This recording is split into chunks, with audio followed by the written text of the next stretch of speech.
अहो आजी, कुठे निघाला तेवढ्या घाईत? मला जरा भाजी हवी होती. ए बाई, उद्या ये तू भाजी न्यायला. मी सारख्या भीमाच्या महोत्सवाची तयारी करायची मला, तेव्हा तिकडे चालले मी आता. भीमाचा महोत्सव? कोण भीम? कोण भीम म्हणून विचारतेस? अगं, ज्याच्यामुळे एवढी शिकलीस तू, ज्याच्यामुळे नोकरी धंदा करायला लागलीस, त्याच मान्यानं बाहेर फिरतीस. अगं, तुझ्या पोरीचं या भवितव्य उज्ज्वल होणार आहे. तुझ्या बापाच्या इस्टेटीवर हक्क सांगण्याचा अधिकार दिला तो माझा भीमराव आंबेडकर. अगं, त्या भीमाच्या विचारांचा महोत्सव आहे. अहो आजी, कुठे निघाला तेवढ्या घाईत? मला जरा भाजी हवी होती. ए बाई, उद्या ये तू भाजी न्यायला. मी सारख्या भीमाच्या महोत्सवाची तयारी करायची मला, तेव्हा तिकडे चालले मी आता. भीमाचा महोत्सव? कोण भीम?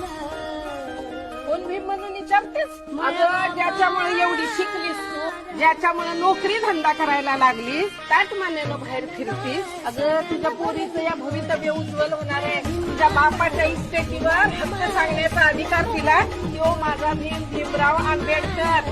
अगं, त्या भीमाच्या विचारांचा महोत्सव आहे.